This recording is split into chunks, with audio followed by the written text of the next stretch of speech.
Hello students, ये question जो board पर लिखा गया है बोर्ड एग्जाम के लिए बहुत ही इंपॉर्टेंट क्वेश्चंस है और जनरली ये क्वेश्चन बोर्ड एग्जाम में 4 नंबर के आते हैं।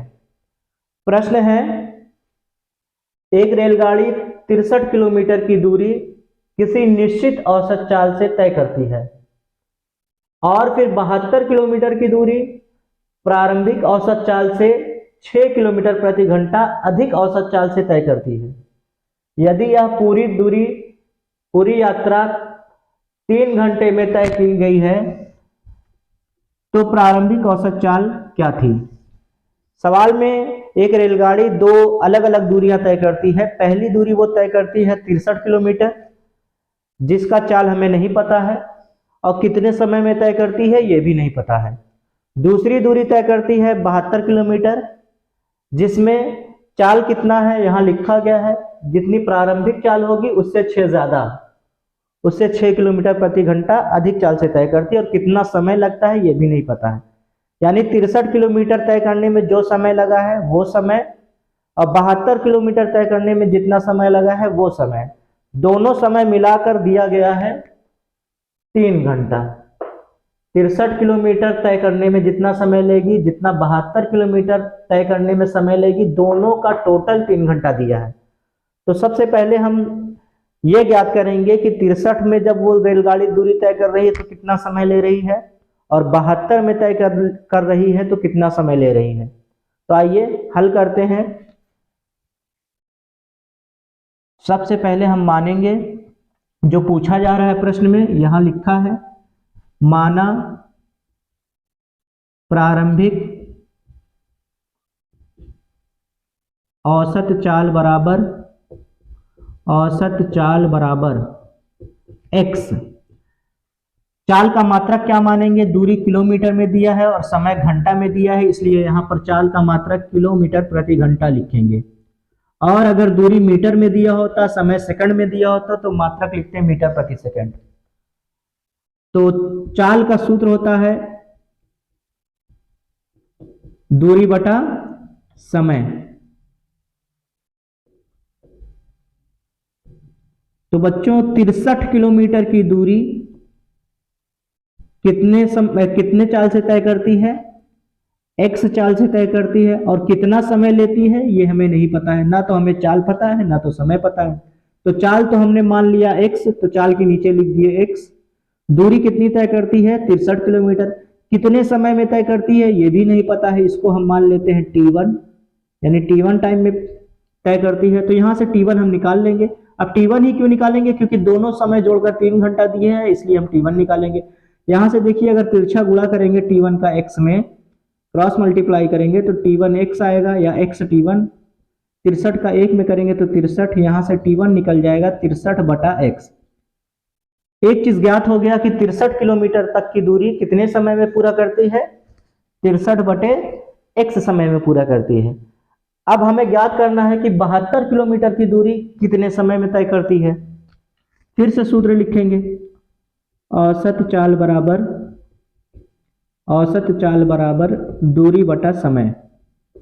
अब की बार दूरी कितनी तय कर रही है 72 किलोमीटर और कितने चाल से तय कर रही है, चाल यहां बताया गया है। देखिए प्रारंभिक चाल से 6 किलोमीटर प्रति घंटा अधिक, प्रारंभिक चाल से 6 किलोमीटर प्रति घंटा अधिक। 6 किलोमीटर प्रति घंटा नहीं रखेंगे यहाँ कि 6 लिख दो, गलत हो जाएगा। यहां देखिए लिखा है प्रारंभिक औसत चाल से 6 किलोमीटर प्रति घंटा अधिक। तो प्रारंभिक औसत चाल क्या है x, इससे कितना अधिक 6 किलोमीटर प्रति घंटा अधिक। तो यहाँ x प्लस 6 लिखेंगे। 72 और कितने समय में पूरा करती है ये भी नहीं पता है, इसको हम t2 मान लेंगे। इसी तरह से जैसे t1 निकाले थे वैसे t2 भी निकालेंगे, तिरछा गुणा कर देंगे तो x प्लस 6 का गुणा t2 में होगा, तो लिखेंगे x प्लस 6 इंटू t2 बराबर 72। तो t2 आ जाएगा 72 बटा x प्लस 6।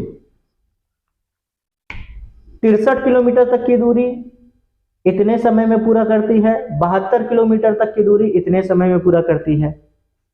दोनों समय मिलाकर कुल कितने घंटा लेती है 3 घंटा। यह लिखा है यदि यह पूरी यात्रा यानी 63 और 72 दोनों मिलाकर पूरी यात्रा कितने घंटे में तय करती है? 3 घंटे में। तो 63 में लगा समय T1 और 72 में लगा समय क्या है? T2। दोनों समय मिलाकर कितना है? 3 घंटा। तो T1 का मान रखेंगे हम 63/x और T2 का मान रखेंगे 72/x + 6। बच्चों इतना नोट कर लीजिए, इसके बाद हम इरेज करके आगे इस प्रश्न को हल करते हैं।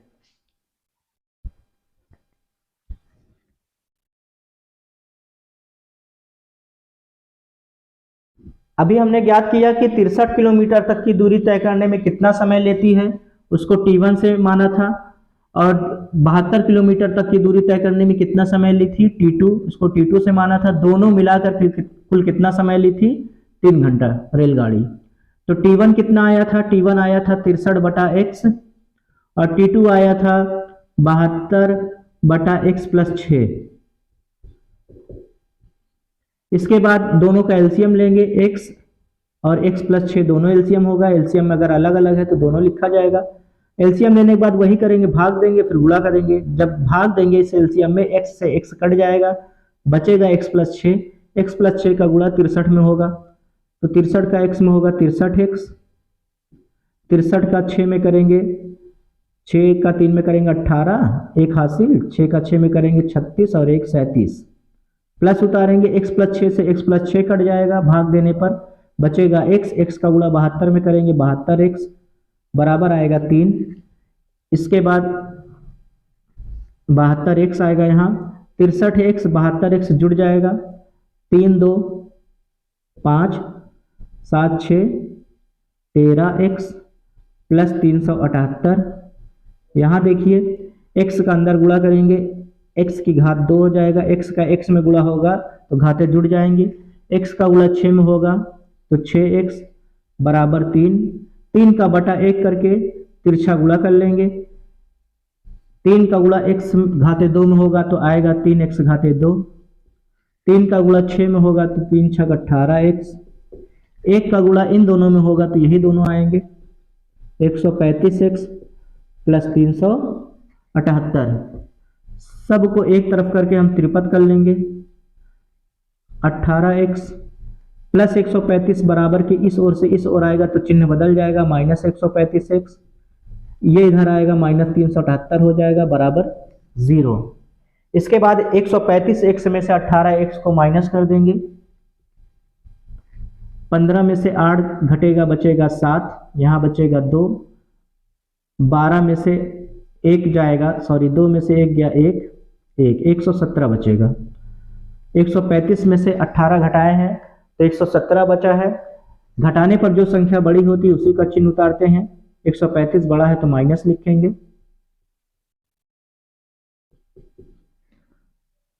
अब इसके बाद देखेंगे अगर ये तीनों संख्या 3 से विभाजित हो रही है तो 3 कॉमन ले लेंगे, अगर नहीं हो रही है तो रहने देंगे। 3 कॉमन लेंगे, हो रहा है विभाजित, 3 से 3 कटेगा, x घाते 2 बचेगा। 3 से इसको विभाजित करेंगे, आएगा 39 39। 3 से इसको विभाजित करेंगे 126 आएगा, 126। ये 3 गुणा में है तो 0 के बटे में जाएगा, 3 से 0 में भाग होगा, वो भी 0 हो जाएगा। x² - 39x -126 बराबर 0। इतना करने के बाद अब 126 का हम अभाज्य गुणनखंड करेंगे और अभाज्य गुणनखंड करके लाना कितना है?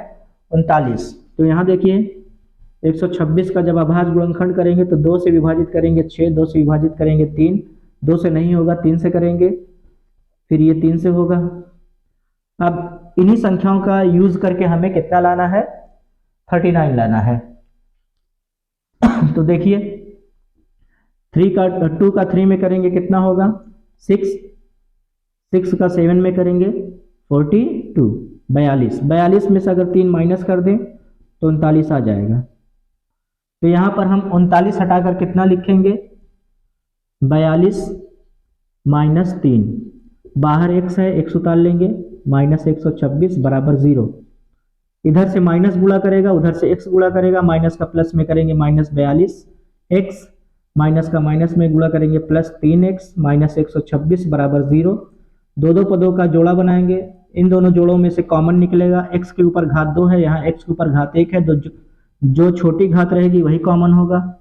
x कॉमन लेंगे, कॉमन लेने के बाद भाग देंगे तो एक घात कटेगा, एक x बच जाएगा, एक x से पूरी तरह कटेगा, 42 बचेगा।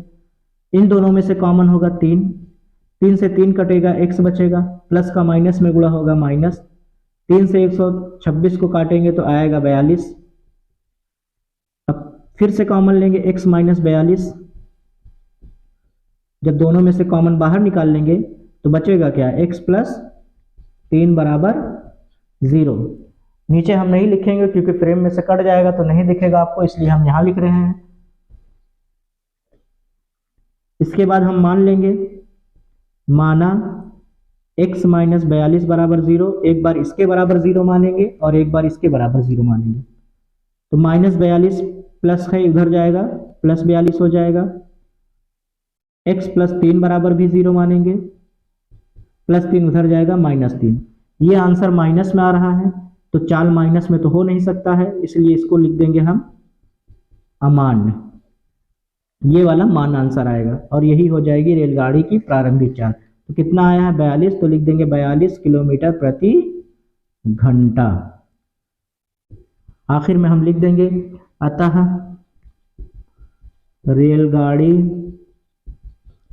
की प्रारंभिक औसत चाल बराबर 42 किलोमीटर प्रति घंटा, और यही आ जाएगा हमारा आंसर।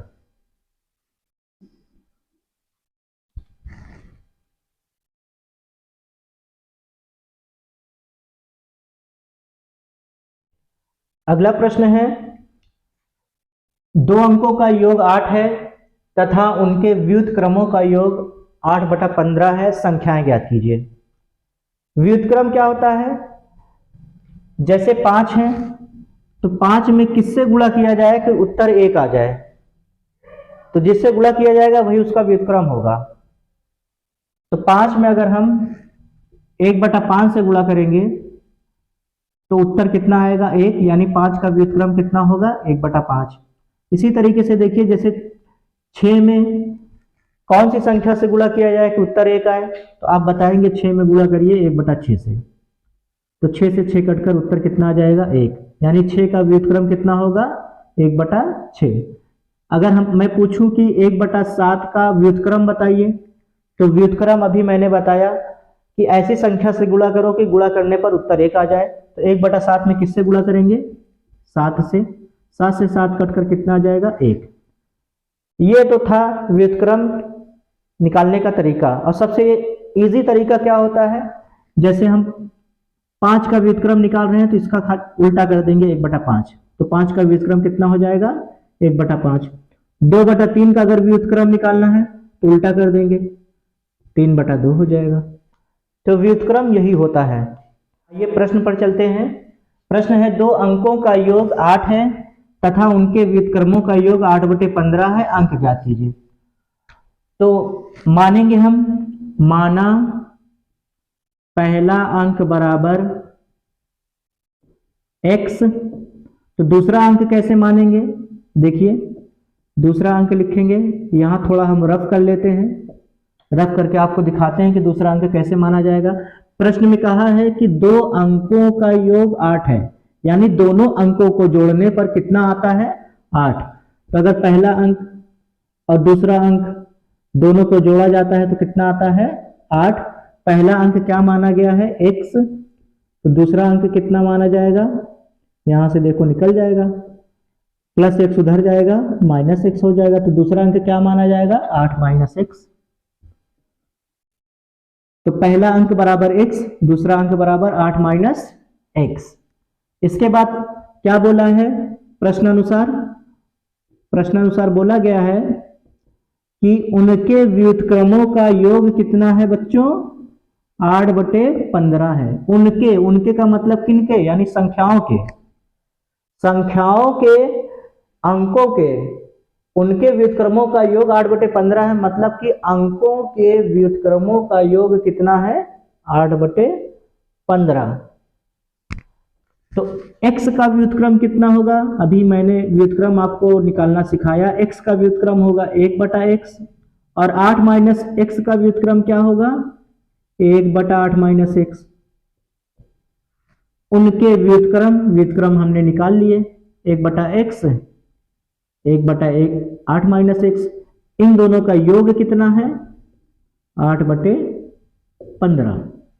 अब एलसीएम निकालेंगे, x 8 माइनस एक्स, x से भाग देंगे, x कट जाएगा, 8 माइनस एक्स का गुणा 1 में होगा 8 माइनस एक्स, 8 माइनस एक्स से 8 माइनस एक्स कट जाएगा, x का गुणा 1 में होगा x बराबर आएगा 8/15। x से x कट जाएगा, आएगा 8, x का अंदर गुणा करेंगे 8x, x का अंदर गुणा करेंगे x की घात 2 बराबर 8/15। 8 से 8 कट जाएगा, इसके बाद क्रॉस मल्टीप्लाई कर देंगे, तिरछा गुणा, 1 का गुणा करेंगे 15 में 15 आएगा बराबर 8x माइनस एक्स की घात 2 प्लस 8x को इधर बुलाएंगे माइनस 8x, माइनस एक्स की घात 2 को इधर बुलाएंगे प्लस एक्स की घात 2 बराबर 0। x की घात 2 द्विघात समीकरण के रूप में लिखेंगे तो सबसे पहले x की घात 2 लिखेंगे, फिर माइनस 8x प्लस 15 बराबर 0। 15 का अभाज्य गुणनखंड करके लाना है 8, तो यहाँ देखिए 3 में 5 जोड़ेंगे 8 आ जाएगा, तो 8 हटाकर लिखेंगे 5 प्लस 3 x प्लस 15 बराबर 0। इधर से माइनस का गुणा होगा माइनस 5x, माइनस का प्लस में करेंगे माइनस 3x प्लस 15 बराबर 0। x कॉमन लेंगे x माइनस 5, माइनस 3 कॉमन लेंगे, x माइनस का प्लस में गुणा होगा minus, x minus 5 x minus 3 बराबर 0। मान लेंगे, माना x माइनस 5 बराबर 0, x माइनस 3 बराबर 0, तो माइनस 5 उधर जाएगा प्लस 5, माइनस 3 उधर जाएगा प्लस 3।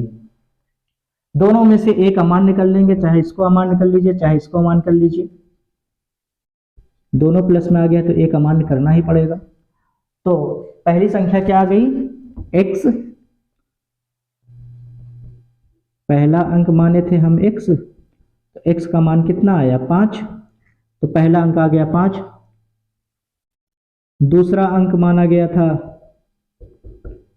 8 माइनस एक्स, x रख देंगे 5, तो दूसरा अंक आ गया 3। इस तरह से उत्तर आ गया 5 और 3।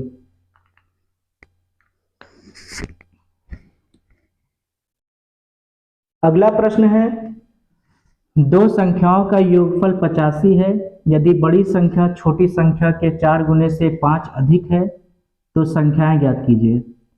संख्याओं का योगफल दिया है 85, बड़ी संख्या छोटी संख्या के 4 गुने से 5 अधिक है तो संख्याएं ज्ञात कीजिए। मान लेंगे, माना, चाहे बड़ी संख्या मान लीजिए या छोटी संख्या, दोनों में से एक ही मानना है। माना छोटी संख्या बराबर x, तो बड़ी संख्या छोटी संख्या दोनों का योगफल कितना है 85, तो यहाँ हम रफ कर लेते हैं थोड़ा सा। बड़ी संख्या हो गया और ये छोटी संख्या हो गया, दोनों का योगफल कितना है 85, तो छोटी संख्या को हमने क्या माना है x, तो बड़ी संख्या क्या आ जाएगी, x उधर जाएगा माइनस एक्स, तो बड़ी संख्या लिखेंगे हम, ये रफ कार्य है, इसको आप लोग एग्जाम में करने के बाद इरेज कर दीजिएगा। बड़ी संख्या बराबर 85 माइनस एक्स, तो छोटी संख्या x आ गई, बड़ी संख्या 85 माइनस एक्स आ गया। अब शर्त क्या दिया है लिखेंगे प्रश्नानुसार। शर्त ये है कि बड़ी संख्या, तो बड़ी संख्या पहले उतारेंगे 85 माइनस एक्स, बड़ी संख्या छोटी संख्या क्या है x, बड़ी संख्या छोटी संख्या के 4 गुने से, यानी 4 से गुणा करेंगे, गुना के लिए गुणा करते हैं, बड़ी संख्या छोटी संख्या के 4 गुने से 5 अधिक है, यही सवाल है। बड़ी संख्या छोटी संख्या के 4 गुने से 5 अधिक है। अब इसके बाद हल कर लेंगे, x एक तरफ कर लेंगे और 85 उधर भेज देंगे। -x प्लस 4x इधर आएगा, -4x हो जाएगा, प्लस 85 उधर जाएगा, -85, ये जुट कर -5x, ये घट कर आ जाएगा -80, माइनस से माइनस कट जाएगा, 5 बटा में आ जाएगा, 5 से ये कट जाएगा, x आ गया 16। तो हमने छोटी संख्या x माना था, छोटी संख्या कितनी आ गई 16। अब निकाल लेंगे बड़ी संख्या।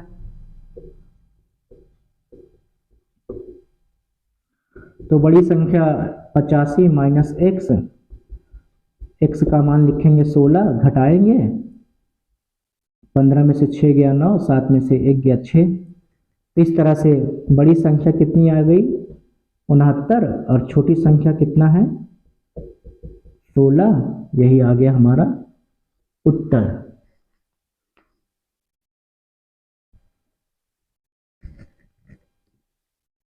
अगला प्रश्न दो चर वाले रैखिक समीकरण से आया हुआ प्रश्न है। ये प्रश्न भी इंपॉर्टेंट है। देखिए, ऋतु धारा के अनुकूल 2 घंटे में 20 किलोमीटर तैर सकती है। 2 घंटे में कितना तैर सकती है 20 किलोमीटर। और धारा के प्रतिकूल 2 घंटे में 4 किलोमीटर तैर सकती है। स्थिर जल में उसकी तैरने की चाल यानी कि ऋतु की तथा धारा की चाल ज्ञात कीजिए। तो कोई भी वस्तु अगर जिधर धारा बहती है, अगर धारा इधर बह रही है और इधर तैर भी रही है, धारा की दिशा में कहने का मतलब है, अगर पानी इस तरफ बह रहा है तो अगर कोई वस्तु इसी तरफ तैर भी रही है तो इसको कहा जाता है धारा के अनुकूल, और इसमें चाल बढ़ जाती है वस्तु की। और अगर कोई वस्तु धारा के विपरीत तैरती है, यानी कि जल अगर इस तरफ बह रहा है और वस्तु तैरते हुए इस तरफ आ रही है, इसको कहते हैं धारा के प्रतिकूल, और इसमें चाल कम हो जाती है वस्तु की। तो ऋतु धारा के पहले अनुकूल तैरती है, यानी कि जिधर जल की धारा बहकर जा रही है, अगर जल की धारा इस तरफ जा रही है, ऐसे धारा की दिशा इस तरफ है, तो ऋतु की भी दिशा इसी तरफ है, तो इसको कहेंगे धारा के अनुकूल ऋतु तैर रही है। और इसमें ऋतु की चाल बढ़ेगी, यानी प्लस हो जाएगी चाल। जितनी ऋतु की चाल होगी उसमें धारा की चाल प्लस हो जाएगी और ऋतु की स्पीड बढ़ जाएगी। और अगर ऋतु धारा के विपरीत तैरेगी, धारा इस तरफ जा रही है और ऋतु इस तरफ आ रही है, तो इसको कहते हैं धारा के प्रतिकूल, और इसमें ऋतु की चाल घट जाएगी क्योंकि धारा इसका विरोध करेगी। तो हम लिखेंगे माना ऋतु की चाल, उसकी चाल का मतलब ऋतु की चाल ही पूछा गया है। ऋतु की चाल बराबर x किलोमीटर प्रति घंटा, दूरी किलोमीटर में दिया है, समय घंटा में दिया है, इसलिए चाल का मात्रक यही लिखेंगे। धारा की चाल y किलोमीटर प्रति घंटा। तो 2 चर वाले रैखिक समीकरण से आया हुआ प्रश्न है, इसलिए 2 समीकरण बनेगा, 2 कंडीशन दिया है। लिखेंगे प्रथम प्रश्नानुसार ऋतु धारा के अनुकूल जब तैरेगी तो ऋतु की चाल में धारा की चाल क्या हो जाएगी, जुड़ जाएगी, क्योंकि ऋतु की स्पीड बढ़ जाएगी ना। तो x प्लस क्या लिखेंगे हम y, ये हो गया ऋतु की चाल। तो चाल बराबर सूत्र क्या होता है, दूरी बटा समय। तो चाल हमने लिखा है x प्लस वाई, दूरी कितना लिखेंगे 20 किलोमीटर, और समय कितना लेती है ऋतु 2 घंटा। तो 2 से ये कट कर x प्लस वाई बराबर आ गया 10। कैसे आया ये चाल है। ऋतु धारा के अनुकूल तैर रही है तो x प्लस वाई हो जाएगा, यानी ऋतु की चाल में धारा की चाल जुड़ जाएगी। चाल इतना लिख देंगे, दूरी इतना लिखेंगे, समय इतना लिखेंगे, काटेंगे, यहाँ से बन जाएगा समीकरण नंबर 1। अब लिखेंगे द्वितीय प्रश्नानुसार, यानी दूसरी कंडीशन शर्त में क्या कहा है, दूसरी कंडीशन प्रश्न में क्या कहा गया है।